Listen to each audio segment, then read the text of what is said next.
Hello, class. This is Professor Satterwhite, and I just wanted to give you a quick overview of this week's readings and expectations.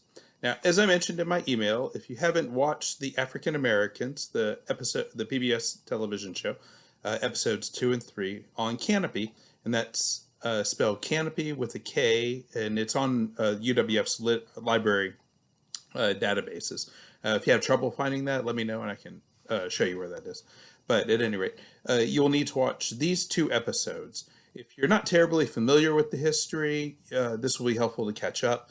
And even if you are familiar with the history, a brief overview isn't going to hurt. So I'd recommend it for everybody in the class.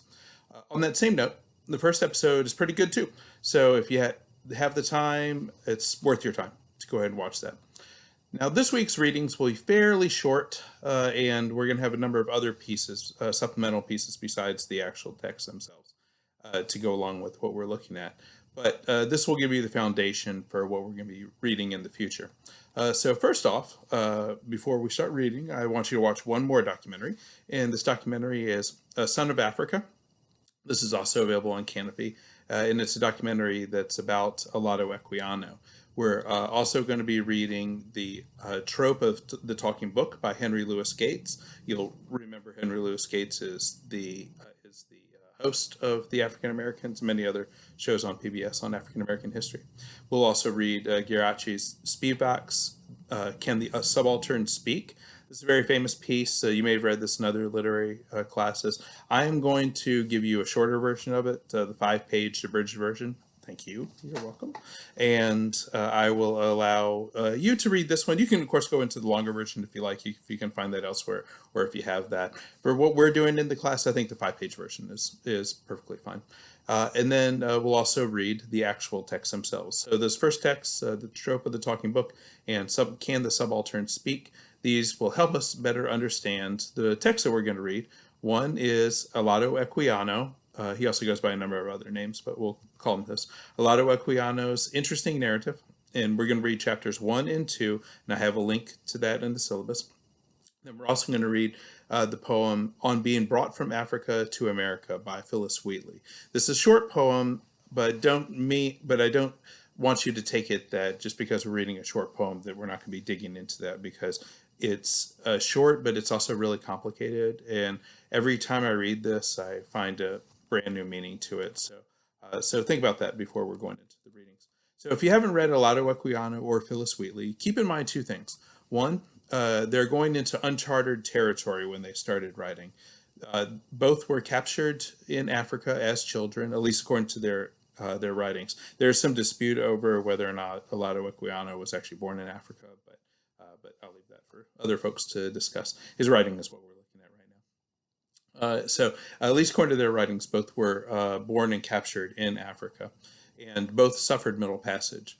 Both were considered property before human, and their writings are beyond any expectations of these 2 authors. And what I mean by that is that since both of them were brought into slavery, that because of that and because of them being viewed as property, few expected them to become what they did become. First off, free, but then second, literate, and then also authors. So with Phyllis Wheatley, for instance, she is the first African woman to have a book published in the New World. That is really significant. And as Henry Louis Gates had argued in his book, The Trial of Phyllis Wheatley, her getting this book published essentially was an argument for the humanity of all Africans in the New World. And this was incredibly significant in the long road towards abolition and towards emancipation.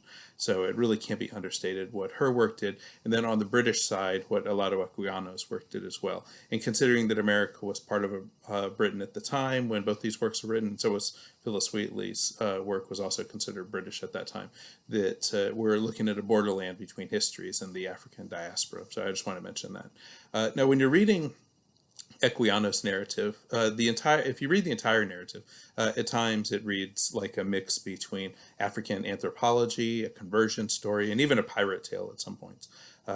Phyllis Wheatley, on the other hand, wrote some of the most complex poetry in our language. She often gets tagged, as being somebody who is mimicking other poets of that era. And frankly, all poets mimic other poets in some form or another. But she often gets tagged with this, in particular with one poet that she was a fan of named Alexander Pope. So people sometimes discredit her even at that point in history, and then also in current time they do as well. But every time I read her work, I find brand new things. So if this is your first time reading her work or any of these works, you may not at first you may not understand the poetry itself or the writings, but I want you to dig as deeply as you can into her work in particular, but also with both Equiano's work too. Now I want you to try your best to get into their frame of mind of what they felt and how they lived, to try and understand the world as they saw it to the best of our abilities.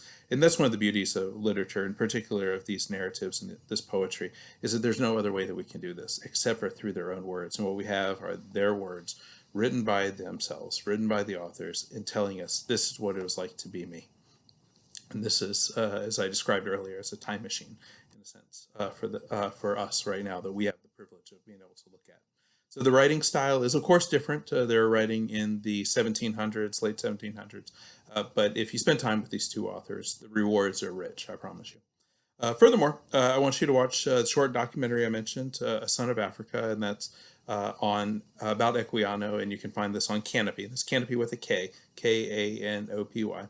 And you'll read Henry Louis Gates's The Trope of the Talking Book, which discusses Equiano, and then Spivak's Can the Subaltern Speak? And let's see. Also, after you've read the books, you will join the discussion board. This is what we're going to be doing. The work we're doing in the week after the readings. So after you've read the works, you'll join the discussion board and answer a prompt. You'll post a response to somebody else's question. You might have to wait a day or so just because it takes a while for some people to respond. And then from there, you'll write a short essay. This is a short essay too. So for the discussion board and for both the discussion board initial prompt and then also the response, as well as the essay, each one is going to be less than 500 words total. Or right around 500 words, I should say. For these essays. And this is why I want to keep the essay short right now, and then at the very end we'll have a little bit longer essay. So if you have any questions at all, please let me know. I'm happy to help. Otherwise, I hope you enjoy the readings. And as I said, try your best to get into them and read as much as you can because the readings are rich, and this is it's a great blessing that we have even these readings in the first place, that they are available to us. So I do hope that you take them as they are. Thank you.